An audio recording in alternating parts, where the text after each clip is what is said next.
ఆయుష్కాలం కొద్ది దినాలే. దాన్ని ఎక్కడ వాడాలో, దేనికి వాడాలో దానికి మాత్రమే వాడండి. అనవసరమైన దాన్ని ఖర్చు పెడితే రేపు అవసరమైన సమయంలో అది ఉండదు. ఆరోగ్యాన్ని, ఆయుష్కాలాన్ని చాలామంది దుర్వినియోగం చేసుకుంటున్నారు. అందుకొరకే సమయమును పోనివ్వక సద్వినియోగం చేసుకోండి. అజ్ఞానుల వల్ల కాక జ్ఞానుల వల్ల నడుచుకోండి. టైం వేస్ట్ చేయకండి.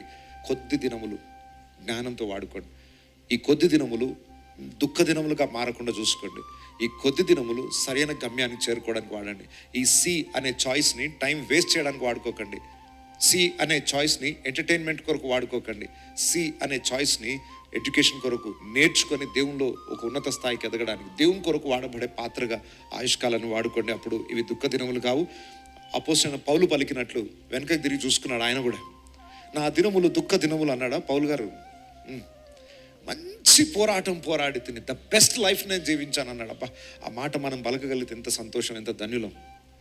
నా లైఫ్ని వెనకకి తిరిగి చూసుకున్నాను. ఎస్, మంచి పోరాటం పోరాడి తిని అంటే ఆయన మాటలు అర్థమేంటి?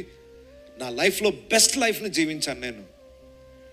నా విశ్వాసం కాపాడుకోండి, నా పరుగు కడముట్టించి తిని, ఎస్, ఆ రన్నింగ్ రేస్ పూర్తి చేసుకున్నాను, నా గమ్యాన్ని చేరుకున్నాను. నేను నా లైఫ్ని వృధా చేసుకోలేదు. ప్రతి దినం దేవుని కొరకు ఖర్చు పెట్టాను. బ్రతుకుట క్రీస్తే, చావైతే లాభం అనుకునే స్థాయిలో నేను బ్రతికానని ఆ ఎండ్ డే, చివరి రోజు నువ్వు కూడా చెప్పగలిగితే ఎంత సంతోషం.